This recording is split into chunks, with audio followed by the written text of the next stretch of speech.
Hi dear friends, welcome to Taste the Different channel. இன்னைக்கு வந்து broccoli clear soup restaurant style எப்படி பண்ணலாங்கிறத பார்க்கலாம். இது வந்து பார்த்திங்கன்னா தமிழில் பச்சை பூக்கோசுன்னு சொல்லுவாங்க, இல்லைனா பச்சை காலிஃப்ளவர்னு கூட சொல்லுவாங்க. ஸோ இதில் வந்து பார்த்திங்கன்னா ஏகப்பட்ட ஹெல்த் பெனிஃபிட்ஸ் இருக்குது. இந்த ரெசிபி கூட ஒரு ஹெல்த்தி ரெசிபி தான். இந்த சூப் வந்து பார்த்திங்கன்னா நல்லா டீடாக்ஸ் பண்ணுறதுக்கு ஹெல்ப்ஃபுல்லாக இருக்கும். டீடாக்ஸ்னால் என்னன்னு சொல்லிடுறேன். அதாவது பார்த்திங்கன்னா நம்ம உடம்புலேயே வந்து டோட்டலாக வந்து நிறைய ஹார்ம்ஃபுல் வேஸ்டேஜ் இருக்கும். அதெல்லாம் வந்து போகாமல் நம்மளுக்கு உடம்பே தங்கியிருக்கும் இல்லையா? ஸோ அதெல்லாம் வந்து வெளியில் நீக்கிறதுக்கு இந்த டீடாக்ஸ் பண்ணுற சூப் வந்து நீங்கள் வந்து குடிக்கலாம். அடிக்கடி குடிக்கக்கூடாது. பட் ஆனால் வந்து பார்த்திங்கன்னா ஓரளவுக்கு வாரத்துக்கு ஒரு தடையோ இல்லை மாதத்துக்கு ஒரு 3 தடையோ அது மாதிரி குடிச்சிக்கலாம். ஸோ இது வந்து பார்த்திங்கன்னா ரொம்ப ரொம்ப சத்து இருக்குங்க. இந்த ப்ரோக்கோலி வந்து சூப் தான் செஞ்சு குடிக்கணும்னு அவசியம் இல்லை. இன்னும் வேறு மாதிரி பொரியல் அது மாதிரி கூட நீங்கள் சேர்த்திங்கன்னா நிறையா சத்துக்கள் உங்களுக்கு வந்து கிடைக்கும். இது வந்து சூப் வந்து பார்த்திங்கன்னா உங்களுக்கு வந்து ஒரு நல்ல அப்பிடைசராகவும் இருக்கும். நீங்கள் வந்து பார்த்திங்கன்னா ஒரு லஞ்சுக்கு முன்னாடி கூட நீங்கள் வந்து சூப் செஞ்சு குடிக்கலாம். இல்லை மார்னிங் பிரேக்ஃபாஸ்ட்டுக்கு நான் வந்து பார்த்திங்கன்னா இது பண்ணியிருக்கேன். ஆக்சுவலி நிறையா சூப் பண்ணியிருக்கிறதுனால நாங்கள் வந்து இதே குடிச்சிக்கிட்டேன். ஆக்சுவலி இதில் வந்து பார்த்திங்கன்னா ப்ரோக்கோலியில் இன்னொரு சூப் இருக்குது, அதாவது ப்ரோக்கோலி க்ரீமி சூப்புன்னு சொல்லிட்டு, அது நான் இன்னொரு நாள் உங்களுக்கு வீடியோ போடுறேன். பட் அது வந்து பார்த்திங்கன்னா நிறைய கார்பு அதெல்லாமே ஆட் ஆகிருக்கும். பட் இந்த கிளியர் சூப் வந்து ரொம்ப ரொம்ப ஹெல்த்திங்க. ஸோ இந்த கிளியர் சூப்பில் வந்து பார்த்திங்கன்னா நாம் இப்போ வந்து ஒரு வடை சட்டி எடுத்துருக்கோம். வடை சட்டியில் 1.25 டேபிள் ஸ்பூன் ஆலிவ் ஆயில் விட்டுருக்கேன். ஆலிவ் ஆயில் தான் எடுக்கணும்னு அவசியம் இல்லை, வேறு ஆயில் இருந்தால் கூட நீங்கள் சேர்த்து பண்ணலாம். பட் ஆலிவ் ஆயிலோட சேர்த்து பண்ணிங்கன்னா அந்த ரெஸ்டாரண்ட் ஸ்டைல் ஃபீல் கிடைக்கும். ஸோ அதுக்கப்புறம் ஆயில் நல்லா சூடான பிறகு 4 பல்லு பூண்டு பொருசாக நறுக்கி வச்சுருக்கேன், அதை வந்து நான் சேர்த்துக்கிறேன்.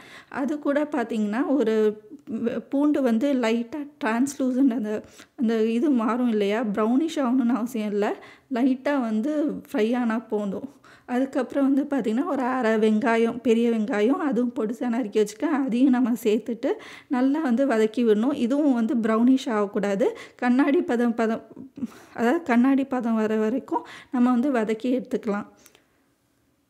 அதுக்கப்புறம் பார்த்திங்கன்னா நான் வந்து ஒரு 1.5 கைப்பிடி கேரட், அது வந்து பார்த்திங்கன்னா நான் பொடிசாக நறுக்கி வச்சுருக்கேன். நான் வந்து கேரட் சேர்த்துக்கிறேன். கேரட் சேர்த்துட்டு ஒரு 1/4 டீஸ்பூன் வந்து உப்பு சேர்த்துட்டு அது கூட நல்லா வந்து வதக்கி விட்டுக்கிறேன். இப்போ வந்து பார்த்திங்கன்னா உங்களுக்கு கேரட் தான் சேர்க்கணுன்னு இல்லை, இந்த ப்ரோக்கோலி கூட நீங்கள் வந்து கார்ன் சேர்க்கலாம், டோஃபு சேர்க்கலாம், அதுக்கப்புறம் கேபேஜ் சேர்க்கலாம், லெட்யூஸ் ஏதாச்சும் இருந்தால் கூட நீங்கள் சேர்த்துக்கலாம், இன்னும் ஃபைபர் ரிச்சாக வேணும்னா. ஸோ அது வந்து உங்கள் சாய்ஸ் ஆஃப் வெஜிடபிள்ஸ், நீங்கள் இது கூட சேர்த்துக்கலாம். பட் கேரட் கூட சேர்த்து வந்து பண்ணலாம். ஸோ இப்போ வந்து பார்த்திங்கன்னா நம்மளுக்கு கேரட் வந்து நல்ல ஒரு 3/4 அளவுக்கு நமக்கு வதங்கி விட்டாச்சு.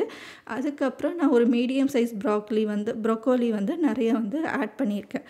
இந்த ப்ரோக்கோலி வந்து பார்த்திங்கன்னா ஒரு மீடியம் சைஸ், அந்த ஃபுல்லாகவே நம்ம வந்து அதான் நிறைய இருக்கணும், அதுதான் மெயின் திங். அப்போ தான் வந்து உங்களுக்கு அதோட நியூட்ரியன்ஸ் வந்து நல்லாவே கிடைக்கும். ஸோ அதனால் ப்ரோக்கோலி நிறையா இருக்க மாதிரி பார்த்துக்கோங்க. மற்ற இன்க்ரீடியன்ஸ் கம்மியாக இருந்தாலும் ஓகே தான்.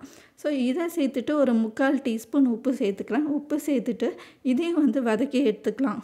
வதக்கணுன்னா இது கம்ப்ளீட்டாக இதில் வேகக்கூடாது. ப்ரோக்கோலி வந்து நம்ம தண்ணி சேர்த்து தான் நம்ம வேக விடணும். பட் ஒரு 2 நிமிஷம் 3 நிமிஷம் போல் வதக்கி விட்டுட்டு அதுக்கப்புறம் நம்ம தண்ணி சேர்த்துக்கணும்.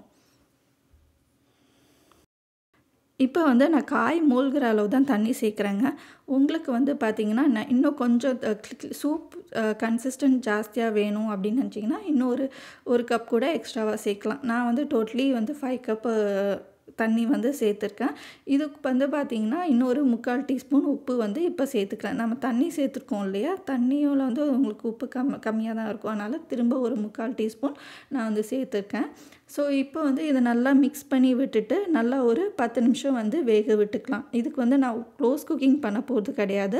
ப்ரோக்கோலி வந்து ரொம்ப சாகி ஆகிடும் க்ளோஸ்டாக பண்ணிங்கன்னா. அதனால் நான் என்ன பண்ணுறேன்னா ஓப்பன் குக்கிங்லேயே நான் வந்து வேக வைக்கிறேன். ஸோ அப்படி வேக வச்சிங்கன்னா உங்களுக்கு வந்து ப்ரோக்கோலி வந்து டெண்டராக ஆகும், அதாவது சாஃப்ட் ஆகும். பட் ஆனால் வந்து சாகி ஆகக்கூடாது. ஸோ அதுதான் மெயின் திங். இந்த சூப்பில் வந்து ரெஸ்டாரண்ட் ஸ்டைலுங்கிறதுனால நம்மளுக்கு வந்து நல்லா கொஞ்சம் வந்து கிறிஸ்பாகவே இருக்கணும் நம்ம சாப்பிடும்போது. ஸோ அந்த மாதிரி வந்து வேக விடணும். இப்போ ஒரு 10 நிமிஷம் வெந்துட்டுருக்கு. அண்ட் இந்த ப்ரோக்கோலியில் பார்த்திங்கன்னா ஏகப்பட்ட விட்டமின்ஸ், ஃபைபர், பாஸ்பரஸ், அப்புறம் வந்து கால்சியம், எல்லாமே அயன், எல்லா சத்துமே இருக்குங்க. ஃபைபரும் இருக்குது. ஸோ எக்கச்சக்க ஃபைபரும் இருக்குது. ஸோ அதனால் பார்த்திங்கன்னா இது வந்து நிறைய வந்து ஹெல்த் பெனிஃபிட்ஸும் இருக்குங்க. இது வந்து பார்த்திங்கன்னா கேன்சர் வந்திருந்தா கூட அது வந்து ப்ரிவெண்ட் பண்ணுறதுக்கு ஹெல்ப் பண்ணும். ஸோ அதுக்கப்புறம் வந்து இன்ஃப்ளமேஷன் ஏதாச்சும் இருந்தால் வந்து தடுக்கும். அப்புறம் வந்து ஏதாவது வீக்கம் இருந்துச்சுன்னா வந்து சரி பண்ணும். அதுக்கப்புறம் வந்து இது கால்சியமும் இதில் நிறையா இருக்கிறதுனால இது வந்து தாராளமாக நிறைய பேர் எடுத்துக்கலாம். அதுக்கப்புறம் வந்து நிறைய ஹெல்த் பெனிஃபிட்ஸ் இருக்குது. நீங்கள் வந்து கூகுளில் பார்த்தீங்கன்னா இது பற்றி எக்கச்சக்கமாக வரும். ஸோ இது வந்து பார்த்திங்கன்னா ஒரே காயில் இவ்வளோ சத்துக்களும் இருக்குங்க. ஸோ இப்போ வந்து நான் ஒரு 10 நிமிஷம் வேக வச்ச பிறகு நான் தேவையான அளவு பெப்பர் சேர்த்து திரும்ப ஒரு 5 நிமிஷம் வந்து வேக விட்டு எடுத்துக்கிறேன். நம்மளோட ப்ராக்லி வந்து நல்லா வந்து டெண்டர் ஆகிற வரைக்கும் நம்ம இப்போ குக் பண்ணி எடுக்கணும். ஸோ பெப்பர் வந்து உங்கள் அளவு தான். பெப்பர் பொடி பவுடர் வந்து மிளகுத்தூள் வந்து நீங்கள் உங்கள் சாய்ஸ் ஆஃப் எவ்வளோ காரம் வேணுமோ அந்த அளவுக்கு சேர்த்துக்கலாம். And final last 2 minutes broccoli நல்லா வெந்த பிறகு ஃபைனல் லாஸ்ட் 2 மினிட்ஸில் வந்து நான் சோய் சாஸ் சேர்த்துக்கிறேன். சோய் சாஸ் பதிலாக நீங்கள் வந்து லெமன் ஜூஸும் சேர்க்கலாம். சப்போஸ் நீங்கள் டீடாக்ஸ் பண்ணுறது தான் இந்த குடிக்கிறீங்க அப்படின்னு நினச்சிங்கன்னா லெமன் ஜூஸே சேர்த்துக்கோங்க. நான் வந்து சோய் சாஸ் வந்து 3/4 டீஸ்பூன் சேர்த்துக்கலாம். அதுக்கு பதிலாக சோய் சாஸும் சேர்க்கலாம். ஸோ இது வந்து பார்த்திங்கன்னா இதை சேர்த்துட்டு ஒரு 2 நிமிஷம் கொதிக்கட்டும். அதுக்கப்புறம் வந்து நம்ம ஒரு ஹெர்ப் சேர்க்கணும். ஹெர்ப் வந்து எதுனாலும் சேர்க்கலாம்.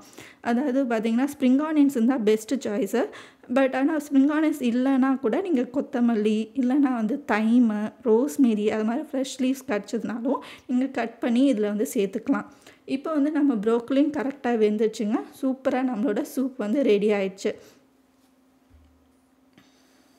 ஸோ இது கிளியர் சூப்புங்கிறதுனால நம்ம இது திக்கனிங் பண்ணுறதுக்கு கார்ன்ஃப்ளவரோ இல்லை ஆல் பர்பஸ் ஃப்ளோரோ எதுவும் வந்து சேர்க்கக்கூடாதுங்க.